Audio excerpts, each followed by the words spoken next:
gostaria de compartilhar com vocês sobre Talmidim, ele acredita em você. Deixa eu explicar o que eu quero dizer com isso. Você sabia que a Bíblia mesmo diz que nós o amamos porque Ele nos amou primeiro. Para você ser cada vez mais íntimo e apaixonado por Jesus, é importante você ter mais e mais revelação do amor que Ele tem por você. Até as pessoas que falam assim, eu quero frutificar mais, eu quero dar mais fruto, eu quero ganhar mais vidas para Jesus. O segredo é esse também. Jesus falou, Pedro, tu me amas? Pedro disse sim, ele falou, então cuida das minhas ovelhas. Em outras palavras, você quer cuidar melhor das ovelhas de Jesus? Tem que amá-lo mais. A Bíblia fala que Jesus mesmo disse, ele disse, olha, se permanecerdes em mim, e as minhas palavras permanecerdes em vós. Então, se você quer dar muito fruto, tem que ser íntimo com Jesus, tem que ser apaixonado por Ele, amá-lo, mas para poder crescer em amor por Ele, você tem que crescer na revelação do amor que Ele tem por você, porque a Bíblia mesmo diz, nós o amamos porque Ele nos amou primeiro. Em outras palavras, quanto mais você tiver revelação do amor que Ele tem por você, mais isso te capacita no mundo espiritual para realmente liberar o amor por Ele. Agora, você sabia que um dos maiores aspectos do amor, talvez a mais alta expressão do amor, é acreditar na pessoa. E Deus, Ele realmente acredita em você. Jesus realmente acredita em você. Isso é um aspecto muito profundo e que não é muito comentado, que a gente costuma falar muito sobre a gente acreditando em Deus, a gente tendo fé em Deus. As pessoas não ensinam tanto que Deus acredita em você, mas é um fato. Você sabe que é importante você chegar no fim de si mesmo, você ter revelação de quem você é sem Deus primeiro. Você tem que ter. A Bíblia fala, o próprio Jesus disse, sem mim nada podeis fazer. Enquanto a pessoa é orgulhosa e ela se acha, ela vai quebrar a cara, e até para o bem dela, quanto mais rápido melhor, para ela poder chegar no fim de si mesma, entender que sem Deus, sem Jesus, realmente, como o próprio Jesus disse, nada podeis fazer. Nós não somos nada sem Ele. Porém, tem um outro aspecto, que uma vez que Ele está dentro de você, de ter revelação de o que você é nele, e o que você pode fazer através dele, e Ele em você e através de você. Por isso que a Bíblia fala, tudo posso naquele que me fortalece. Na medida que você vai tendo essa revelação, então a sua vida explode, mas você nunca pode esquecer que sem Ele você seria nada, mas com Ele, os seus sonhos mais extravagantes, a Bíblia fala que em Efésios 3:20, Ele é poderoso para fazer infinitamente mais do que tudo que pedimos ou imaginamos, a palavra lá no grego, ou imaginamos, infinitamente mais. E como? Conforme o seu poder que já opera em você. Ele vai responder às orações mais extravagantes, a sua fé mais inimaginável, através do poder dEle, da presença dEle, que já está dentro de você. Agora, veja bem, é interessante estudarmos como que era o discipulado na época de Jesus. Nós esquecemos muitas vezes que Jesus foi criado numa família de judeus ortodoxos. Eram hebreus ortodoxos. Jesus foi criado como judeu. E eles têm, assim, a história consta muito, assim, detalhadamente, como que era a criação dos judeus naquela época. Os meninos judeus, eles tinham uma criação muito grande. O Joséfo, que era historiador do primeiro século, ele disse, olha, nós, os hebreus, nós priorizamos muito a educação dos nossos filhos. Para nós isso é extremamente importante. E o texto que eles usavam para educar os filhos era a Torá, que era o que nós cristãos chamamos o Pentateuco, os primeiros 5 livros do Velho Testamento. Porque o Velho Testamento que era a Bíblia dos judeus, e não tinha o Novo Testamento, obviamente. Então, o Pentateuco, a Torá, que era o livro que eles educavam seus filhos. E era assim, todos os meninos, a partir dos 6 anos de idade, eles iam para a sinagoga local. E o professor deles, sabe quem era? O rabino da sinagoga local, o rabino local. O rabino era sempre o homem mais respeitado da comunidade. E ele era que ficava encarregado de ensinar aquelas crianças, os meninos de 6 a 10 anos de idade. Quando chegavam lá na sinagoga de manhã, ele ia para uma caixa muito bonita que eles chamavam, lá na sinagoga, eles chamavam essa caixa a Arca da Torá. Ele abria a Arca da Torá, tirava os rolos e usava justamente a Torá para ensinar os meninos a ler, a escrever e a educá-los na cultura judaica. E até os 10 anos de idade, essa fase de ensino era chamado Bet Sefer, que quer dizer casa do livro, casa do livro. E até os 10 anos de idade, a maioria daqueles meninos sabiam, literalmente, de cor, os primeiros 5 livros da Bíblia. Olha, até para ler, às vezes, esses livros, né? Deuteronômio, Levítico, Números, eles sabiam todos. O livro todinho de Gênesis, Êxodo, Levítico, Números e Deuteronômio, de cor, decorado até os 10 anos de idade. Agora, a maioria desses meninos, com 10 anos de idade, então eles eram liberados para continuar a educação em casa. Os seus pais, que seriam então responsáveis para continuar a educação, e enquanto os pais continuavam lendo com eles, estudando, eles também então iam aprender a profissão do pai. Se o pai era um carpinteiro, eles iam aprender a ser um carpinteiro. Se o pai era um pescador, eles iam aprender a ser um pescador, e assim por diante. Só que os melhores alunos podiam ir para a segunda etapa, mas somente os melhores. Os outros tinham que voltar para casa. Os melhores alunos iam para o segundo estágio. O segundo estágio era somente, como eu disse, para os alunos que se destacavam. Se chamava Bet Talmud, que quer dizer casa de aprender. Aí eles ficavam lá de 10 aos 14 anos de idade. Aonde eles iam aprofundar agora, no restante da Bíblia Sagrada dos judeus, que era o Velho Testamento, eles iam aprender o restante da Bíblia, aprender as interpretações dos rabinos, as diversas linhas teológicas e os ensinos das tradições judaicas. E a maioria desses meninos, ao completar 14 anos de idade, já então sabiam literalmente todo o Velho Testamento, os 39 livros do Velho Testamento de cor, totalmente memorizado. Agora, quando chegava aos 14 anos de idade, tinha para bem poucos privilegiados o terceiro estágio. O terceiro estágio era só para os melhores dos melhores, chamava-se Bet Midrash, que quer dizer casa do estudo. Mas esse terceiro estágio é quando ele se tornava um dos Talmidim, né? Porque Talmidim é uma palavra plural para Talmide, que quer dizer discípulo no hebraico. Então, os Talmidim eram os discípulos de um rabino famoso. Tá bem? Então, veja bem, todo sonho de todo menino judeu era um dia poder se tornar Talmidim.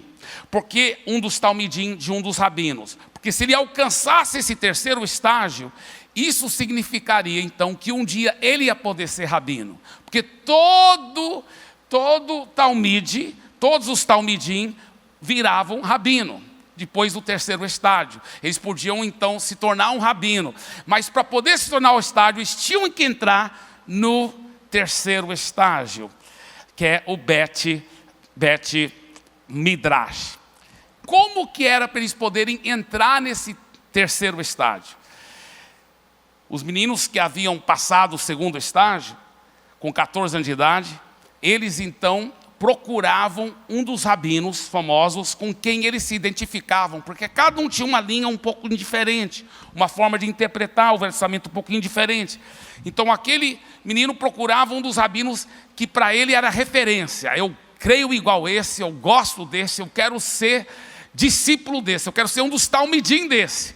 Então ele ia atrás daquele rabino e falava, eu quero ser um dos seus talmidim. O rabino falava, tudo bem, senta aí. E ele começava um verdadeiro vestibular. Mais muitas perguntas sobre todo o Velho Testamento. Muitas perguntas sobre as tradições orais, sobre os ensinamentos dos maiores mestres de Israel, sobre as interpretações. Muitas e muitas perguntas. Agora, a maioria dos meninos recebiam essa resposta do rabino. Ele olhava para o menino e falava assim, olha, você está de parabéns porque você conhece bem a lei e os profetas.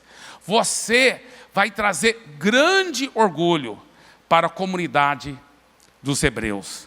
Você é um cidadão exemplar, até porque você fez mais do que a maioria dos meninos. Você passou e terminou o segundo estágio. Mas eu não vejo, com toda honestidade, em você as qualidades de se tornar um rabino como eu. Então, é importante você voltar e continuar sua educação em casa, com seus pais, e aprender a profissão dos pais. Uma minoria muito pequena ouviam outra coisa. Se ele passasse o teste, eles ouviam as palavras que todo menino judeu sonhava um dia em ouvir. O rabino olhava para ele, dava um sorriso e dizia, segue-me. Aí ele sabia que ele ia poder ser um dos talmidim daquele rabino. E um dia ele ia poder também ser um rabino. Porque todo talmidim virava rabino um dia. Então, e o rabino era um homem de longe mais respeitado da comunidade judaica. Agora, como que agiam os talmidim com seu rabino? Era assim, eles começavam a seguir aquele rabino para onde ele ia. Muitos até mudavam das suas casas, já estavam com 14 anos de idade, né? Mudavam e temporariamente iam morar na casa do rabino. Por isso que você vê alguns discípulos de Jesus, alguns talmidim de Jesus, até perguntaram, aonde é que o senhor mora, Jesus? Porque eles até mudavam e iam morar na casa do rabino. E aonde o rabino ia, eles iam também. E o rabino treinava e discipulava-os de uma forma muito curiosa. Ele normalmente não simplesmente falava assim, tem que assim, assim, assim, de uma forma didática como nós pensamos. Não, ele ensinava através de histórias, contando histórias, parábolas. E quando eles faziam perguntas para ele muitas vezes não respondia a pergunta diretamente, ele respondia com outra pergunta. E ele também fazia muitas perguntas com os seus talmidim. Um dos grandes mestres em Israel na época, ele até falou para os talmidim, olha o conselho que ele deu para os talmidim: cubram-se com a poeira dos pés de seu rabino.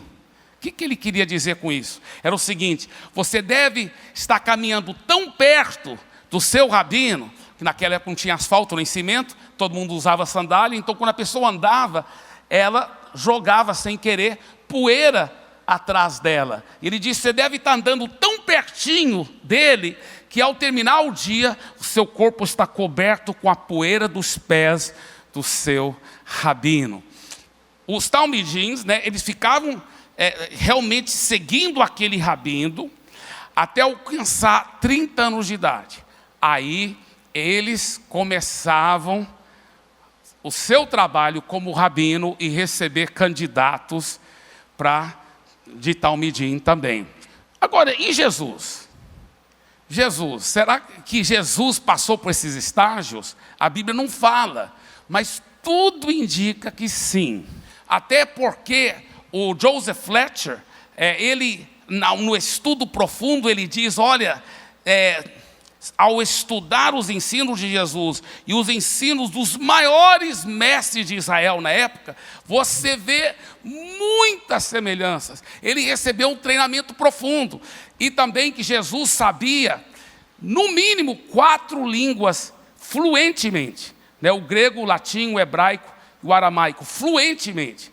O Fletcher diz o seguinte, ele é um judeu, não é cristão, mas ele estudou profundamente a vida de Jesus. Ele diz, olha, vocês cristãos dizem, porque esse é um cara extremamente preparado, intelectual, sabe a história, sabe o que aconteceu em muitos detalhes. E ele falou assim, olha, vocês cristãos admiram tanto Paulo, dizem que Paulo era tão erudito. Ele disse, Paulo era muito erudito, muito preparado, mas ele disse, Jesus era muito mais ainda.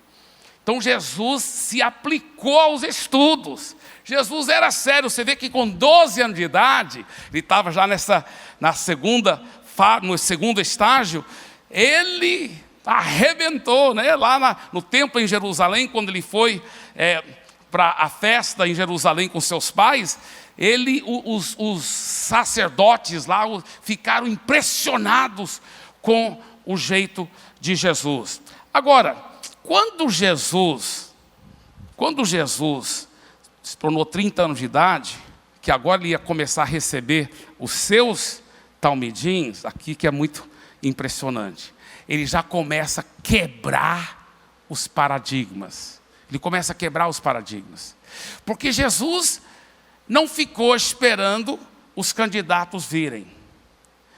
Não. E ele era muito famoso, e rapidamente ficou muito famoso, por causa de milagres, coisas fortes e poderosas, os seus ensinos.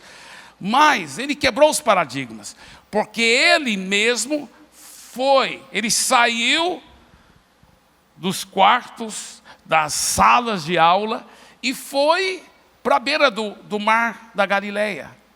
E ele viu, por exemplo, 2 homens que estavam lá na pescaria, irmãos, Pedro e André.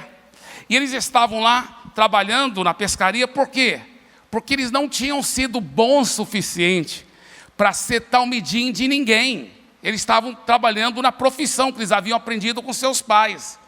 Mas Jesus quebra todos os paradigmas, que com esses que não tinham sido bons o suficiente, ele disse, segue-me. Imagina o que aconteceu na cabeça dele. Espera aí, rabino tão famoso, e eu não fui bom para entrar no 3º estágio, mas ele está dizendo que eu posso ser um dos talmidim dele. Por isso que eles deixavam o barco, deixavam as redes, deixavam tudo. Uau!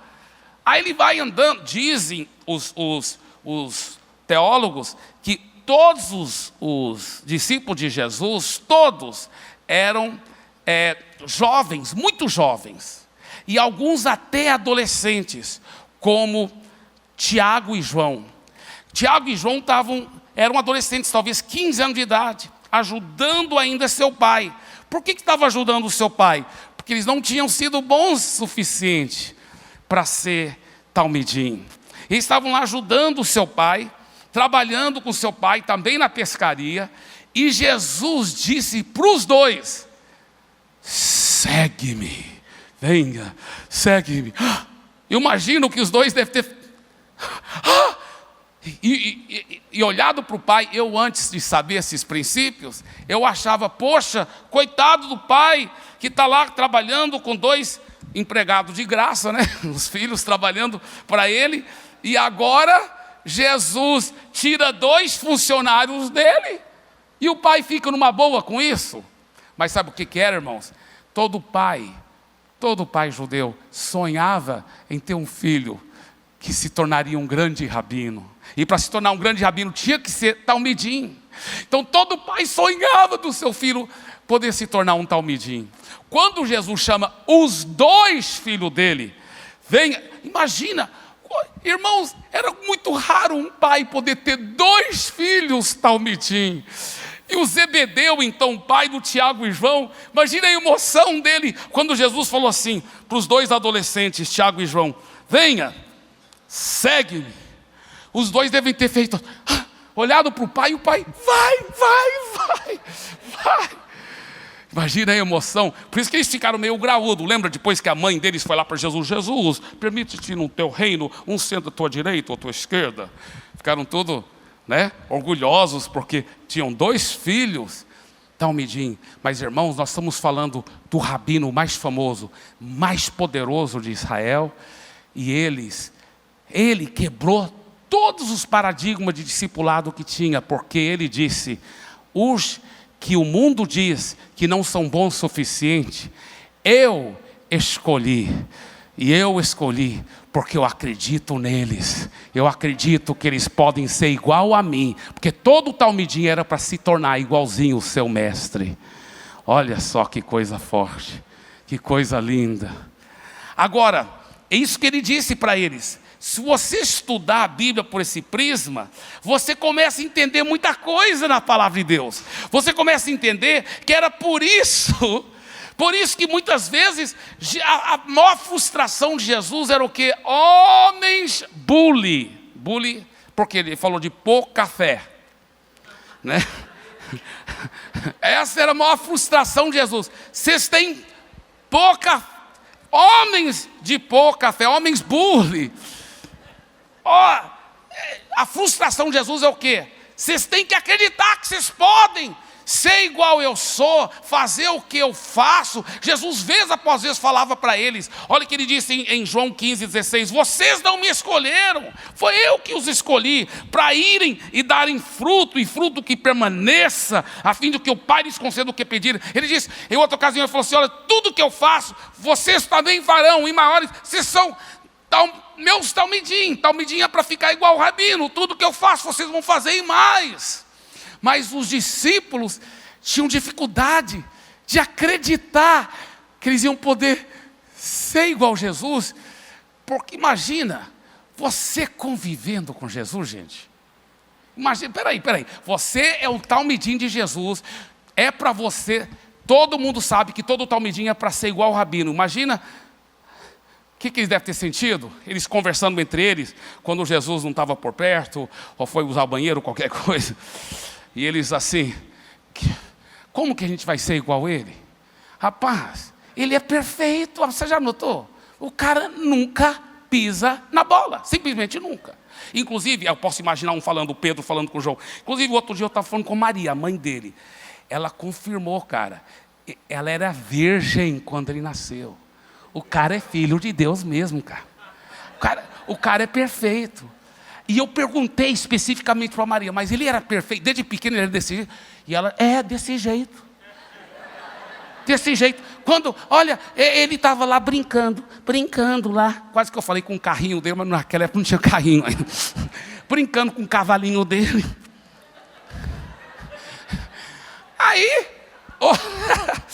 Aí outra criança chegava e falava assim, não.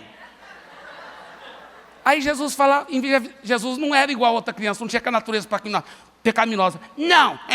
Jesus não fazia isso, ele falava assim, tá, pode ter, seu. Se for preciso, eu multiplico os cavalinhos, tô brincando. Imagine os discípulos, rapaz, como que a gente vai ser igual o cara? Como que a gente vai ser? E Jesus falava, vocês podem, vocês vão, tudo que eu faço, vocês farão maiores, mais do que eu. Sabe, um dia, eles estavam lá, porque Jesus falou, eu vou orar e tudo, e vocês vão na frente. Eles não entenderam nada, porque mandou ir na frente no meio do mar. E lá começou uma tempestade, mas Jesus estava sério, vocês vão na frente porque ele veio andando em cima da água. Só que era no meio de uma tempestade, as ondas, e aquilo, eles lá no meio da tempestade, à noite, e eles estão talvez o quê? 500 metros, 1 quilômetro da beira, porque o Mar da Galileia é grande, é um lago de água doce, mas é enorme. E ele, naquela época, era maior ainda, porque não tinha evaporado, não tinham usado, eles usam muito aquela água, né? Hoje em dia. Então, lá eles estão 1 quilômetro de distância da beira, naquelas ondas, e eles veem um vulto branco chegando, mas de longe, talvez 100 metros, 50 metros, eles começam a gritar: é um fantasma! Jesus: não, rapaz, sou eu. Agora, olha o raciocínio de Pedro. Pedro estava certo. Ele pensou: talmidinha para fazer tudo que o rabino faz. Mestre, se for o Senhor mesmo, me manda andar em cima da água. O que Jesus falou? Pedro, quem que você acha que você é? Querendo fazer muita coisa, né? Orgulhoso. Não. Jesus falou: claro, é isso que eu estou querendo. Sabe o que Jesus queria? Ele queria que todos os 12 tivessem saído do barco e andado com ele. Jesus queria isso, porque talmidinha para fazer isso, é para fazer tudo que o mestre faz. Então, lá vai Pedro, para ficar bem pertinho, para se cobrir com o espinhol de água da sandália do meu mestre. Ele começou a afundar, mas não critico o Pedro por ter afundado, até que você ande em cima da água também. Começou a afundar. Socorro, Jesus! Jesus ajudou. Aí Jesus falou: homem bully, né? Homem de pequena fé. Mas como? Peraí, vamos pensar. O que ele estava dizendo? Pedro, você não tem fé em mim? Não, irmãos. Pedro tinha fé completa em Jesus. Ele sabia que Jesus tinha todo o poder do universo. Pedro já sabia disso. Não faltava fé em Pedro, em Jesus. Sabe onde faltava fé?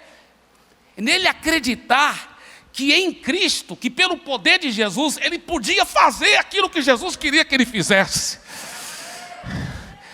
Eu sempre fui ensinado que devemos acreditar em Deus, mas melhor ainda saber que Ele acredita em nós.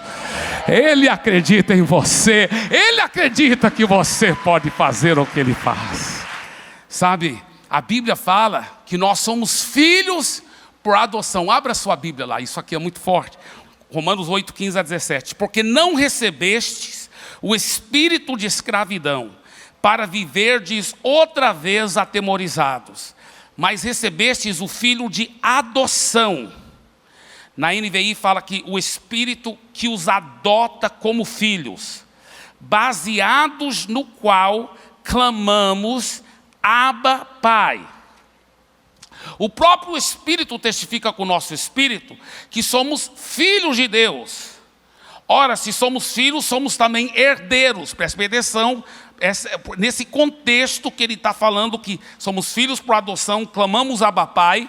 Nesse mesmo contexto ele fala: somos filhos, somos também herdeiros, herdeiros de Deus e co-herdeiros com Cristo. Se com Ele sofremos, também com Ele seremos glorificados. Agora, existe um outro texto, quase igualzinho esse, que se encontra em Gálatas capítulo 4. Mesma coisa, ele fala que somos filhos por adoção, clamamos Abba, Pai, e somos herdeiros de Deus e co-herdeiros com Jesus. Agora, por que esse conjunto junto de fatores? Isso aqui é muito profundo.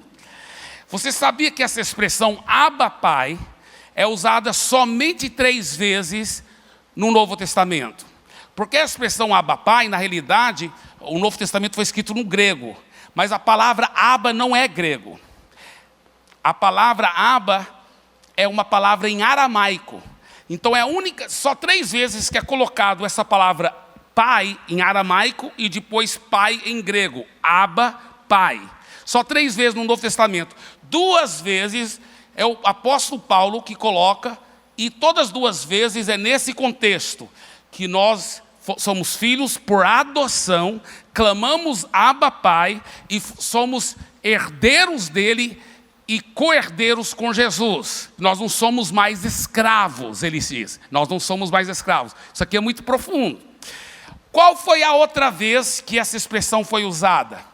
A outra vez foi quando Jesus estava no jardim de Getsêmani, quando ele estava pingando gotas de sangue e falando: Pai, se for possível, passe de mim esse cálice, mas não seja feita a minha vontade, mas sim a tua. Foi nessa hora que ele clamou: Abba Pai. A única outra vez que ele clama Abba Pai, que se encontra em Marcos capítulo 14, versículo 36. Agora, esse é um contexto tão profundo, na medida que você vê como que esse contexto encaixa na cultura romana. Para entendermos esses textos, nós temos que entender a cultura romana da época. A cultura romana era o seguinte: a cultura romana, irmãos, nunca houve nenhuma cultura que houve tanto aborto. Muita gente não sabe disso. O Império Romano era muito cheio de pecaminosidade. Eu poderia te contar muitos detalhes aí horríveis. Muita pedofilia permitida. Senadores em Roma entravam com o menino, que todo mundo sabia que aquele senador estava abusando aquele menino. Entrava com o menino dentro do Senado. Era uma coisa horrível. Nunca houve, olha, todo tipo de homossexualismo, de bestialismo, fazendo sexo com animais, todo tipo de imoralidade que você imagina, que era a cultura romana. Agora, preste bem atenção. Nesse contexto, eles também tinham muitos escravos. Nunca houve uma cultura que teve tantos escravos. Agora, o Império Romano tinha o que eles chamavam a Lei das 12 Tábuas. Essa Lei das 12 Tábuas era como se fosse a constituição, no certo sentido, do Império Romano. E uma das coisas que ela abordava era a escravatura. Por quê? Isso aqui é muito forte. No Império Romano, porque eles começavam a pegar a riqueza do mundo todo, então os cidadãos romanos ficavam muito ricos, e porque eles estavam tão envolvidos em imoralidade, numa vida devassa, eles não criavam os filhos, eram os empregados que criavam os filhos. Então, os escravos que criavam os filhos deles, e os filhos desses cidadãos romanos cresciam muito rebeldes, e muitos dos filhos começavam até a querer matar os pais para logo ficar com a herança, porque os filhos cresciam muito cruéis também. Então, para evitar que isso continuasse, os filhos matando os pais, a lei das 12 tábuas instituiu o seguinte: olha, um pai pode punir horrivelmente o filho, porque no Império Romano, qualquer um não podia chegar e matar outra pessoa, não. Teria consequência, ele seria castigado pela lei. Mas eles falavam o seguinte: com seu filho é diferente. Se o seu filho for rebelde, você pode puni-lo do jeito que você quiser, até matá-lo se for necessário. Por quê? Por causa daquilo que estava acontecendo. Então os pais eram até permitidos, se fosse necessário, matar o filho. E o pai era permitido também a deserdar o filho. Se o filho fosse tão rebelde, o pai então podia deserdá-lo, tirar a herança dele e dar para um sobrinho, dar para um escravo até. Se ele amasse muito aquele escravo fosse muito leal, ele podia então adotar o escravo como filho e fazer aquele escravo o seu filho. Então o escravo que teria a herança e não o filho biológico. Então, olha o que aconteceu. O que a Bíblia diz, que nós somos filhos por adoção. Por quê? Ele fala: nós não somos mais escravos. Porque aqui que está a coisa muito profunda, gente. O filho biológico podia ser deserdado e rejeitado como filho. E aí você podia adotar um outro, seja um sobrinho, seja um escravo. Mas aqui a lei das 12 tábuas regulamentava o seguinte, dizia o seguinte: você tem que pensar muito bem antes de você adotar alguém, Porque o filho adotivo, ele não podia ser nunca mais deserdado. Nunca mais. Então, na lei romana, era muito mais vantagem ser filho adotivo do que filho biológico. Entendeu? E aí, por isso que Paulo diz, tanto em Gálatas como em Romanos, ele estava escrevendo para audiências romanas, ele disse, nós somos filhos, mas não é filho de qualquer jeito não, é filho para adoção. Nós não somos mais escravos, nós agora somos herdeiros de Deus e co-herdeiros com Jesus. Agora, olha só que mais, é como se Paulo tivesse, porque lembra que para alguém poder ser adotado, o filho biológico tinha que ser rejeitado. E é como que Paulo, e aí Paulo fala, nós clamamos Abba Pai. Quando foi que Jesus clamou Abba Pai? É no momento que era como se fosse, ele falando, Pai, eu não quero, Abba Pai, passa de mim esse cálice. E o que a Bíblia fala? Que Jesus gritou lá na cruz do Calvário, Eloi, Eloi, lama sabachthani, que quer dizer, meu Deus, por que me desamparaste? Agora alguém disse, olha, Jesus só falou aquilo na emoção, porque ele sentiu desamparado, mas o Pai nunca havia o desamparado. Eu lhe pergunto, será que Jesus estava mentindo? Ou será que Jesus estava enganado? Não, Jesus não estava enganado e nem Jesus estava mentindo. Jesus estava falando a verdade absoluta.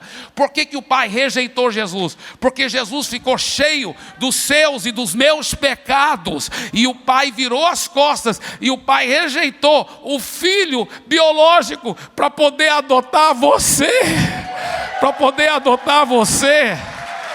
E ele clamou, Abba Pai, e o Pai o rejeitou, e nós clamamos Abba Pai, e o Pai nos recebe como filhos, herdeiros e co-herdeiros. Só que Deus nunca perde para ninguém. Então depois de Jesus ter pago o preço infinito, a Bíblia fala que Ele o ressuscitou e o deu um nome acima de todo nome, e deu toda a herança do universo para Ele, e Ele agora é o herdeiro completo. Mas tem mais, nós somos co-herdeiros com Cristo, co-herdeiros com Ele. Dê para Ele uma bem forte, salva de palmas.